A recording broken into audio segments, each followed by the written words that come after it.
Hi, my name is Sarah, and welcome. Never mind.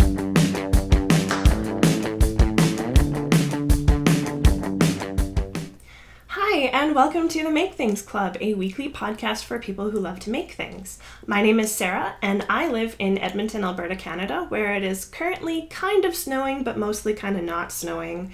It is January 20th, and this is my third episode.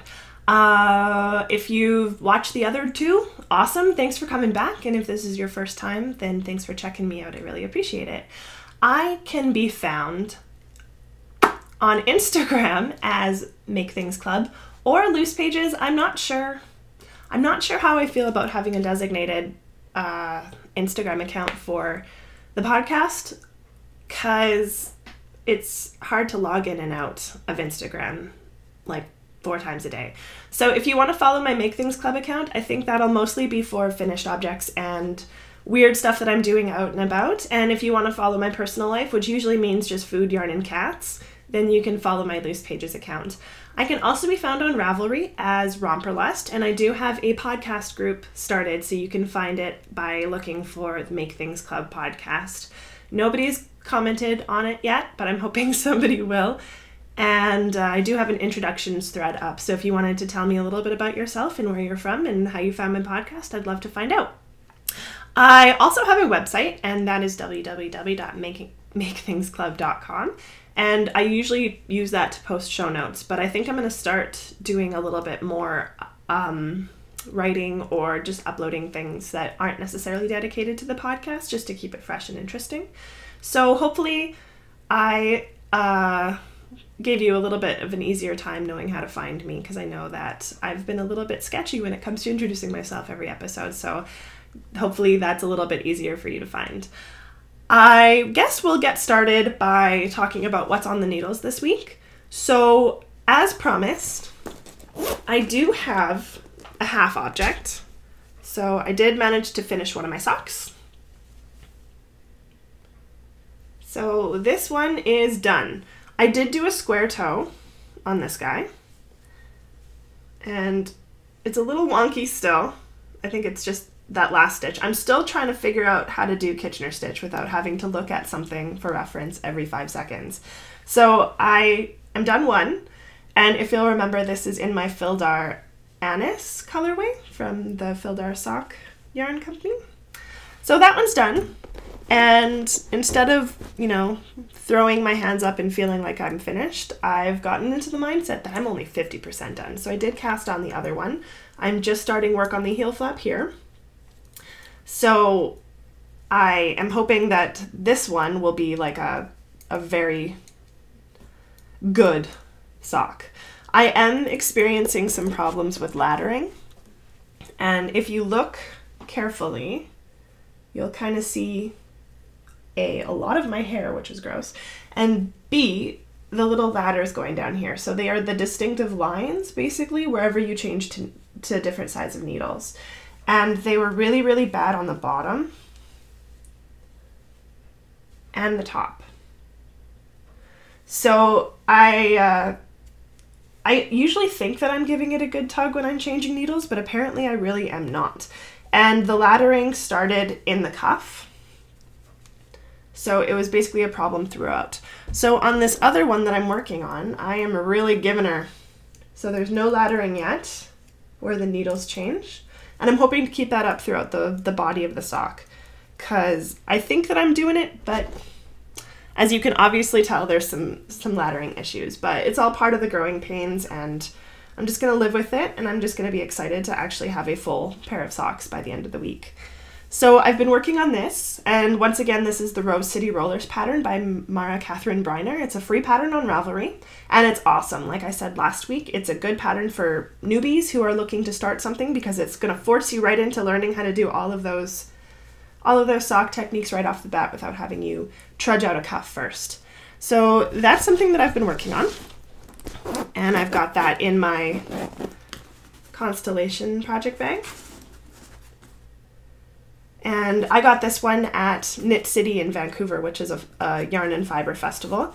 And it's from the Danica Studios, but she's selling certain things through the 88 Stitches yarn shop in Vancouver. And I'm actually not quite sure like how these bags come about, because I see the name Danica Studios on a lot of things. So I think it's probably just a supplier, but at the same time I might, you know, have a thing for constellations, but I have some tea towels with constellations on it that actually came from the same studio that I found at Simon's that are on the wall in my bedroom as decorations. So yeah, I'm gonna maybe look into where I can buy more stuff from her, because I really like what they do there. So yeah, I've got my sock. I've got my shawl, which I'm kind of starting to worry about, but let's just be positive for now. So I did actually start working on the lace section of this shawl. So you can't really see too much, but there's the lace section that started here. And it actually, because it's a free pattern, so this is the Ruby Jane shawl by Michelle Meilinger, free pattern on Ravelry. Because I have a knitting app that's actually quite awesome. Maybe I'll talk about that later. But it basically, you basically upload the patterns into the app, and then it's a lace chart manager. I have no words today. But it basically lets you highlight what line of the chart you're on, and you can press buttons to go up in lines and stuff. And if you're doing a repeat, it'll actually remember where all of those chart lines are. So I used that on my Grateful Moment shawl, which was really, really helpful, and I've got it going on this. So I'm on row 15 of lace chart A, and there's 5 more rows of that chart, and then you go on to chart B, and I think there's only 10 rows of that, and then you're done. So I'm pretty close to done. The only thing is, I'm a little concerned, and I haven't worked on this in a couple days because I'm scared, but there was a yarn over in some of the lace chart lines that I think I might not have done. So if that happens, then I'm going to be off a little bit and have to do a little bit more surgery on this shawl, because once again, I wasn't paying attention. So I'm hoping that it's okay. I just haven't had the guts to try it yet. So I'm getting close to the end, and I'm just hoping that I can wobble across that finish line. And I've also only got this much yarn left, which I'm gonna probably reball because it's a mess now. But I'm hoping that I don't run into problems, because I don't like playing yarn chicken. I've never won, and I don't want to lose it. So that's my shawl. Oh, and then I started something new. So where is that? I've got a hat cast on that I started yesterday. And I've got it in this bag that my sister-in-law Carla made for me. And it's just a fabric cinch bag, and I really like these.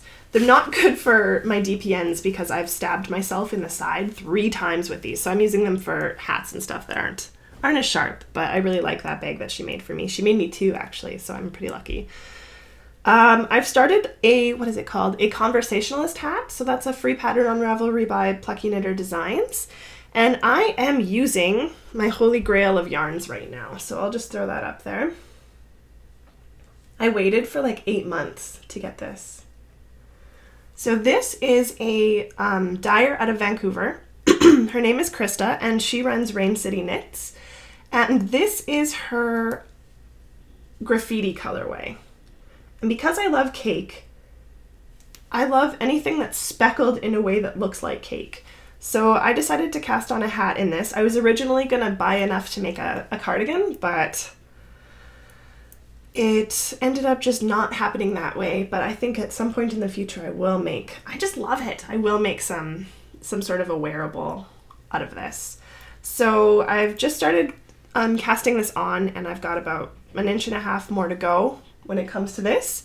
But the conversationalist hat, and maybe I'll put a picture up so that you can kind of know what I'm talking about. It's kind of a color blocked thing. So it's got a couple colors in it. You can kind of do whatever you want with it, but I've decided to go with 2 other colors. And because there's so much neon in this, I actually made a trip to my yarn shop yesterday to try and find something that'll work with it that isn't gonna be too different.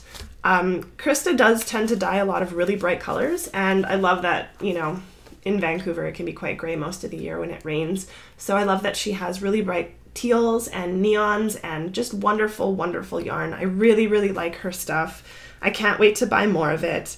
And actually, she had a studio sale off Instagram last week, and there was, I think, 11 or 12 lots, and it's all like a mystery bag of stuff, and I ordered one, so I'm really excited to see what I get. That's probably not going to come for a couple weeks, though, but I'm really excited to see what I get in her bag. Some of it was like color tests that she had done, or old colorways that she no longer makes, or just random stuff that she needed to get out of the studio. So I went to my local yarn shop, which is River City Yarns, and I picked up these guys. And I love them, because their packaging, I tend to be one of those people that is drawn to geometric shapes or really cute little designs, and I just love what they have on their packaging. So they've got little stitches. There's some pearls and some stitches and some knit stitches. And the colors, I love the colors. So this is, I believe, 100% baby alpaca, which I've never worked with before, so it's like a splurge. But I think that these colors will go really well together.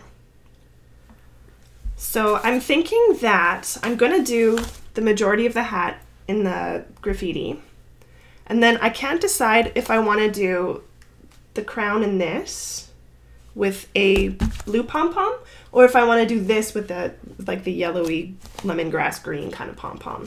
So I think once I get closer to changing the colors, that I'll probably just test out some stuff, because I think I really want to do the top of the hat in this just to ground it a bit, because there are some brights, and I like the contrast between the two. So this is also part of my stash enhancement, which I'm not going to get completely into right now, but it's just so soft. I can't wait to use it. So that's my hat. And looking at notes. Yeah, I also was thinking of picking up my garter stitch blanket, which I don't have with me, so ta-da! Oh, the magic of editing. So I started this blanket on, and I remember the date exactly, May 5th last year. And this is basically just plain garter stitch. I don't have a pattern in mind for it. I just basically did a little bit of a swatch to find out how many stitches I had per inch and decided how long I wanted it. But it's honestly been sitting quite dormant, and I think because I was anticipating using this as a learning thing, just to kind of figure out how to do the knit stitch, but I got quite bored of it, and now I haven't really worked on it, but I think I should. I think I should start working on it and just get it finished, because I want that basket back. So it's just color blocked. Where is, ow. Here's the part that I have completed so far. So we've got some colors, and then I'm going into the gray, and then after the gray will be the orange, and then the blue. So it's kind of been adopted by my cat Stella, who whenever I'm knitting on it and I have it in my lap, she'll just come and curl up and basically be like, what? I didn't do anything. So yeah, I kind of want to just get this done. I think it would be a really nice blanket just to have on the couch, or, you know, in the bedroom when it gets a little bit too cold. So I'm going to try and start working on it. It's so foolproof that I could basically knit it anywhere, or, you know, it's not a I've had too many glasses of wine kind of a problem. But it's cozy, and even though it's like 100% acrylic, it's going to be a nice blanket. Once I finish this, I would like to do a really bulky kind of cabled blanket for the bed, and that would be quite an investment, and it's probably going to take quite a while, so I should probably just get this done so I can start working on my cabled throw for the bed.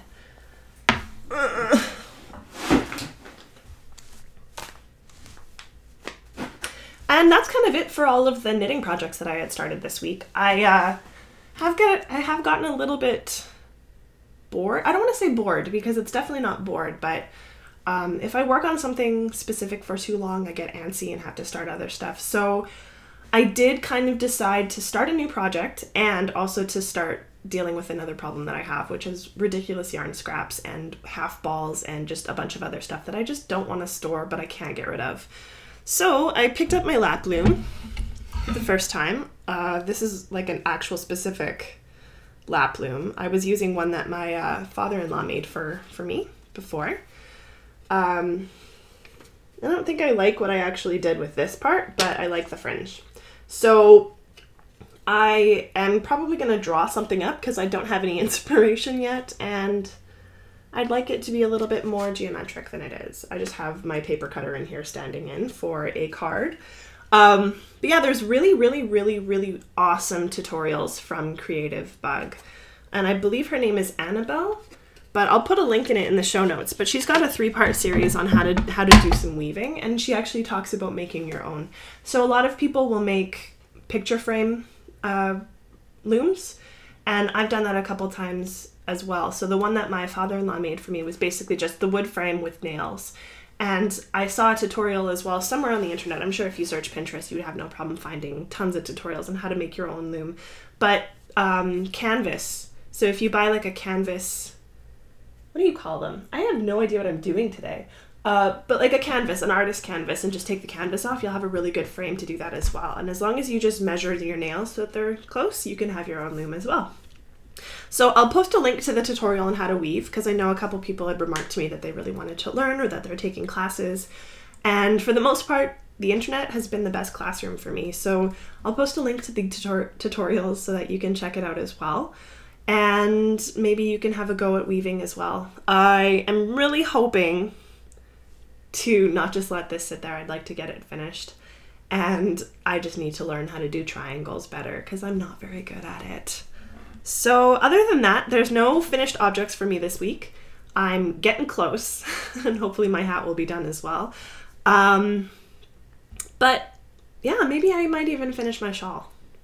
I have a lot of time to sit and craft this week, so I'm hoping to get something finished that I can talk about next week. Other than that, so I'll talk a little bit about stash enhancement. So of course we've got the alpacas. I just love this. And I've seen a lot of cute tote bags with alpacas on it, and I really want one because they're so weird and cute and fluffy and soft, and I just am starting to really fall in love with alpaca. So in my enhancement basket, I did get more patterns.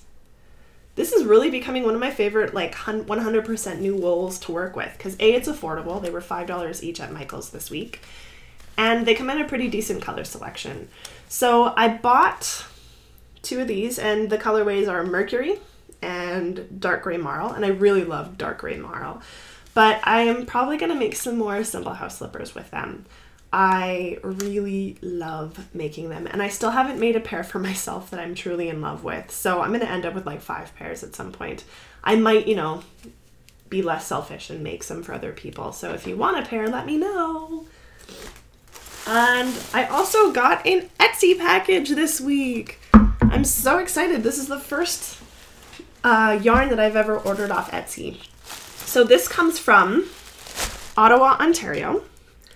And it's from Log House Cottage, and the owner of the store is Shelly. So she wrote me a little note that says, "Sarah, wish you all the best in the new year from Shelly." So that's very nice. And she's got, of course, her little, "To keep your handmade treasures looking the best, it is recommended to hand dry or to hand wash and air dry." And that's for sure. So she wrapped it up so nicely for me, and then my cats got into it, so they bit it and played with the tissue. So I'm just gonna rip it off and kind of show you what I got. So this is an 80/20 merino nylon blend, and the colorway is called Winter Walk. So this is a fingering weight, and I love this. So I'm thinking of making a shawl with it. Which of course I'm going to want to like cast on immediately. But But yeah, I found her on Etsy. She's from Ontario, which is nice because, like I said previously, our Canadian dollar is not doing so hot right now. So I really want to start focusing on shopping Canadian and not having to worry about the exchange rate. So I'm loving this. I will post a link to her Etsy shop and let you know how it knits up once I start working with it. So that's kind of the only stash enhancement stuff that I got this week. I'm expecting a project bag soon, and I will definitely make sure to show you what that is. Other than that, what else do I have to talk about? Oh, I'm doing my very first Crafternoon. I'm hosting my first Crafternoon this month. So if you're not familiar, I am hoping to do a monthly drop-in, bring your own project craft kind of afternoon. And this month's is happening on Saturday. So I'm expecting 5 or 6 people. And I'm hoping to just kind of do a little bit of a clip to show you what everyone's working on and see how it goes. So I'm really excited about that. If you happen to be in the Edmonton area and your house broken, and you're not going to steal my stuff, then send me a message and I'd love to have you over and meet some new people. If you are interested in maybe, hanging out and knitting, that's cool too, because I'm not going to lie, part of this is to make better friends and new friends that are just as excited about crafting and knitting as I am. So I'll be hosting my first one on Saturday, and other than that, that's kind of all that I've been working on this week. I'm hoping to get my socks finished because I'm really close. It doesn't take long. And I really want my hat done because it's kind of cold outside now. And I didn't knit any hats this year for myself. So I hope you enjoyed today's podcast. I am going to post the show notes shortly after. So if you have any questions or you want to get in touch and I don't know, if you want to get in touch and just let me know what you think, or if there's something that you'd like me to talk about, then just let me know. So if you are interested, once again, my name is Romperlust on Ravelry, and I have a group for the Make Things Club podcast that you are more than welcome to join. And you can also follow me on Instagram as Loose Pages or as Make Things Club, either or. And I will post my show notes on the website, so it's makethingsclub.com. Thank you for watching. I really appreciate it, and I will talk with you guys again next week. Thank you.